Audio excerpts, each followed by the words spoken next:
Baik, semangat pagi. Oke, Assalamualaikum warahmatullahi wabarakatuh.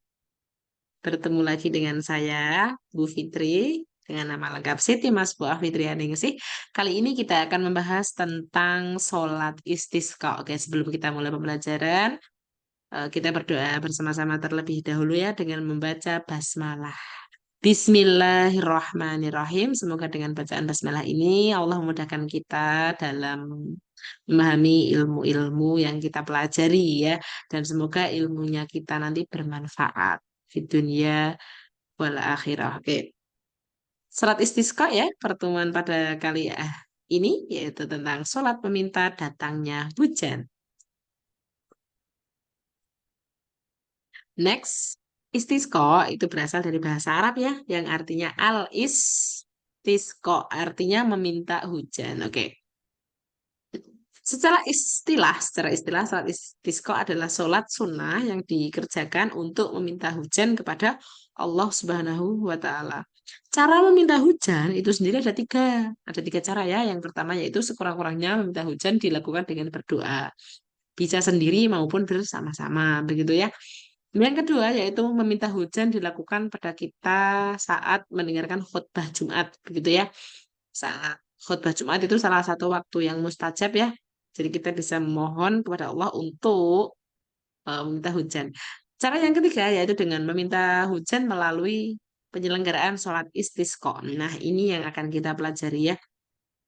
Doa minta hujan. Nah, itu kalau di waktu dulu Bu Fitri kecil ya itu dibuat untuk sholawatan gitu ya. Jadi antara adzan dan iqomah itu ada puji-pujian. Salah satunya pujiannya kalau ciri khasnya bulan-bulan kemarau begitu ya. Itu selawatannya atau puji-pujiannya tentang doa minta hujan yaitu begini. Allahumma skina ghaithan mughitha. Lagi-lagi ya. Allahumma skina ghaithan mughithan. Nah, sebenarnya masih panjang lanjutannya ya. Ini ada imataron midrara. Kelanjutannya begitu. Nanti masih ada lagi ilahi ya karim anzil alaina. Kurang lebih itu mohon maaf ya hanya sepenggal-sepenggal gitu ya. Tapi intinya yang depan doa minta hujan yang Allahumma sqina ghaisam mughitha gitu ya. Ya Allah, yang artinya ya Allah berilah kami hujan yang merata, menyegarkan tubuh dan menyuburkan tanaman. Bermanfaat, tidak membahayakan dan kami mohon hujan yang secepatnya tidak ditunda-tunda. Begitu ya.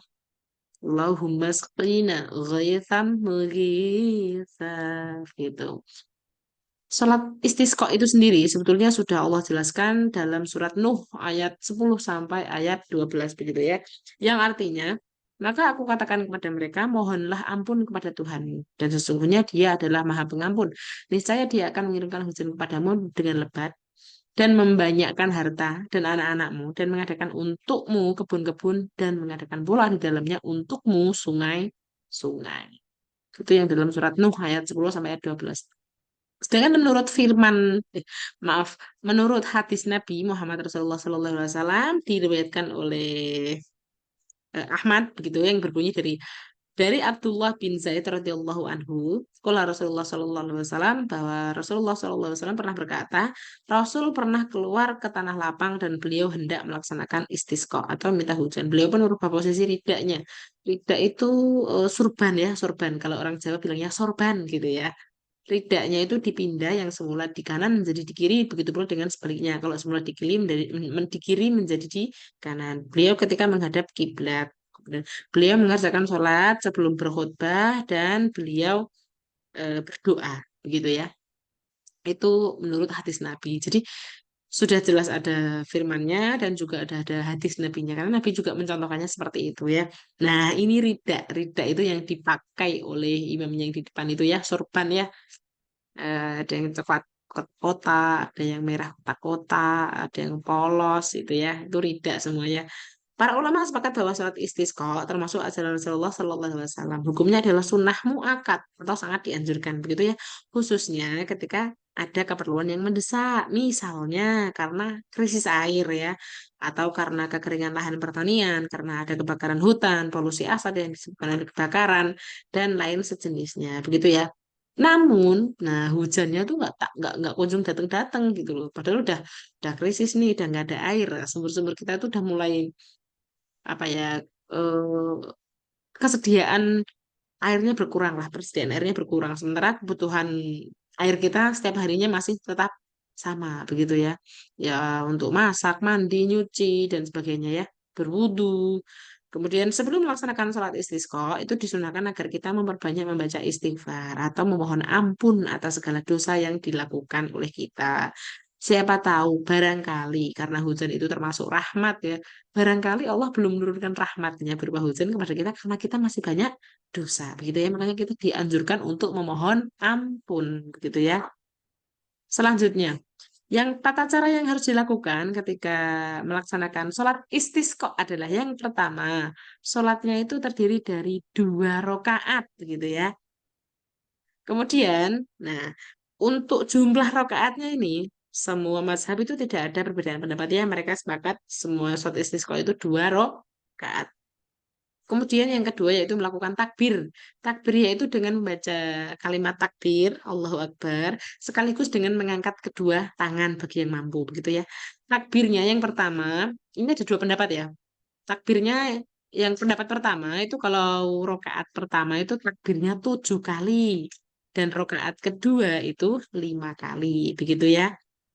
Dasarnya apa, Bu? Nah, ini dasarnya adalah sesuai dengan hadis Nabi yang artinya dari Ja'far bin Muhammad dari ayahnya bahwa Nabi Muhammad Rasulullah Shallallahu Alaihi Wasallam, Abu Bakar dan Umar melakukan salat istisqa dan bertakbir 7 kali dan 5 kali. 7 kali itu untuk rokaat pertama dan 5 kali untuk rokaat kedua.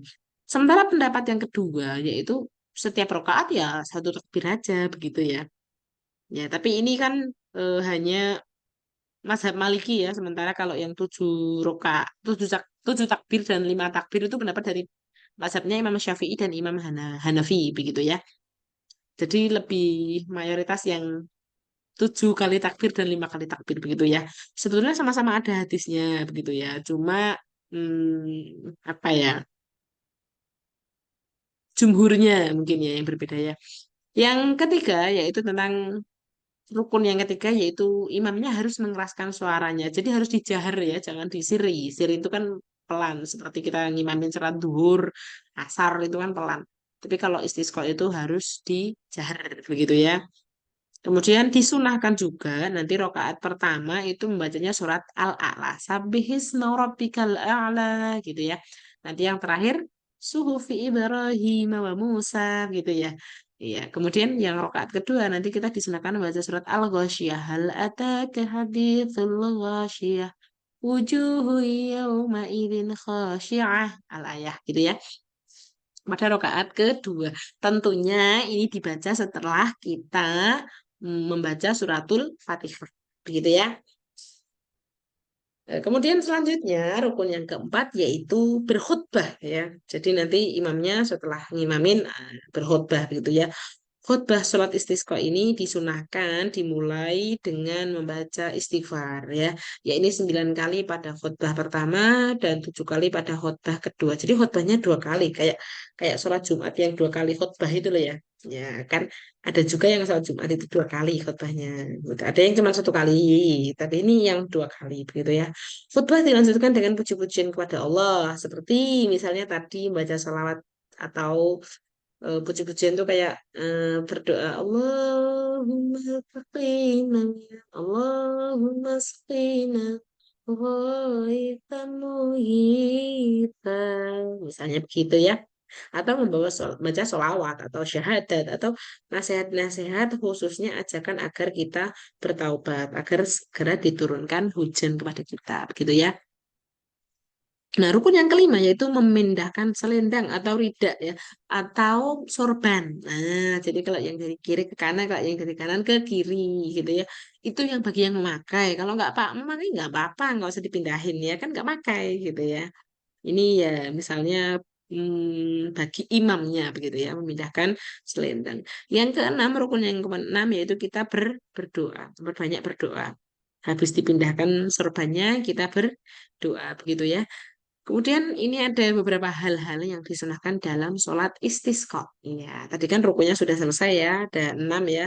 Yang pertama tadi niat ya, yang kedua itu tadi takbir ya, yang ketiga itu imamnya harus mengeraskan suaranya, kemudian ada khutbahnya, ridaknya dipindahkan, dan yang terakhir berdoa. Kemudian ini adalah hal-hal sunnah ya, yang ada dalam sholat istisqa. Yang pertama dilakukan berjamaah, itu sunnahnya ya.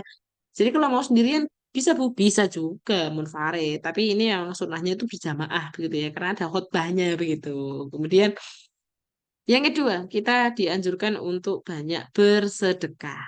Begitu ya, banyak bersedekah. Yang ketiga, yaitu puasa sunnah 3 hari sebelumnya. Jadi gini, istisqa itu sebelum kita mengadakan sholat istisqa, itu biasanya persiapannya itu jauh-jauh hari sebelum pelaksanaan sholat. Jadi nggak bisa mendadak gitu ya. Misalnya begini, eh, kita mau mengadakan sholat istisqanya itu hari Kamis. Nah, jadi hari Senin, Selasa, Rabu itu kita berpuasa. Misalnya hari Ahadnya ini misalnya imam masjid desa mengumumkan bahwa warga masyarakat di desa A pada hari Kamis yang akan datang akan melaksanakan sholat istisqa. Oleh karena itu diminta semua masyarakat ya yang beragama Muslim mulai dari hari Senin besok sampai hari Selasa dan hari Rabu kita bersama-sama puasa sunnah. Begitu. Jadi Senin sampai Rabunya nih puasa nih ya kan diumumin hari Ahad, disuruh puasa Senin sampai Rabunya. Kemudian Kamisnya pelaksanaan sholat istisqonya begitu. Jadi apa ya? Karena salah satu doa makbul selain tadi pada waktu khutbah Jumat, nah itu doanya orang yang berpuasa itu juga diijabah begitu kan? Karena kalau bahasa Jawanya itu salah satu tirakat gitu ya. Tirakatnya kita kan bisa lewat berpuasa begitu ya. Siapa tahu dalam keadaan kita tirakat mendekatkan diri kepada Allah, Allah mengijabah doa kita. Begitu maksudnya ya. Kemudian yang keempat kita disunahkan untuk mandi dan bersiwak. Kalau nggak punya siwak ya pakai sikat gigi nggak apa-apa. Mandi dan bersiwak itu seperti sunah-sunah dalam melaksanakan sholat Jumat juga ya, mirip ya. Kemudian yang kelima yaitu kita disunahkan malah untuk tidak memakai parfum, tidak memakai perhiasan dan tidak memakai pakaian yang bagus. Begitu. Kenapa? Karena kita diminta untuk menunjukkan bahwa kita ini lemah, kita ini miskin, kita ini nggak punya apa-apa. Yang maha kaya, yang maha kuasa, yang maha segalanya itu Allah. Kita tunjukin bahwa kita itu lemah, kita hanya butuh pertolongannya Allah gitu. Jadi jangan tunjukin kalau kita itu misalnya punya emas gitu, jangan dipakai malah ya. Terus punya pakaian bagus gitu, enggak. Justru yang dipakai adalah pakaian kita sehari-hari. Misalnya tukang batu, ya udah pakainya tukang batu itu dipakai. Yang penting apa? Yang penting menutup aurat dan tidak ada najis. Gitu ya pakaiannya kita ya. Yang biasanya tukang kayu, ya udah nggak apa-apa dipakai. Yang pakaiannya tukang kayu itu yang penting tadi syaratnya tadi menutup aurat dan tidak ada najis gitu ya, tidak mengandung najis pakaiannya. Yang biasanya guru, yang biasanya murid, yang biasanya pengacara, yang biasanya OB misalnya, ya udah dipakai itu yang penting nggak ada najis sama menutup aurat udah gitu aja ya. Tapi yang perempuan misalnya mau pakai mukena ya lebih bagus lagi karena itu budayanya orang Indonesia ya pakai mukena ya. Kemudian yang kelima, sunahnya yaitu membawa hewan ternak. Jadi yang diajak ke lapangan itu nggak cuma manusia.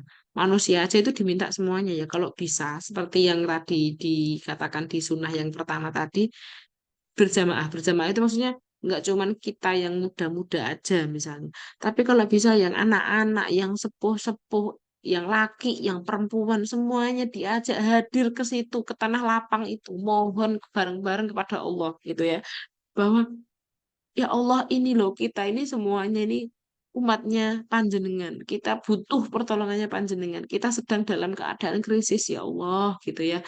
Jadi mulai dari yang anak-anak, orang tua, dewasa, bahkan udah sepuh laki, perempuan, semuanya hadirkan di situ kalau bisa ya. Bu, kalau nggak bisa sholat, Bu, nggak bisa berdiri, nggak apa-apa sambil duduk boleh, begitu ya. Hadirkan di situ. Bahkan Hewan ternak aja disunahkan untuk diajak ke tanah lapang itu, sholat istisqa bersama-sama gitu. Ya mereka nggak sholat gitu, maksudnya eh, ada satu lokasi lah, satu lokasi dengan kita yang melaksanakan sholat istisqa. Tapi dipastikan hewannya itu aman. Aman artinya tidak mengganggu ibadah kita, tidak berkeliaran begitu ya. Dan kita pun tenang karena apa? Misalnya hewan peliharaannya kambing, sapi, misalnya itu diikat gitu ya.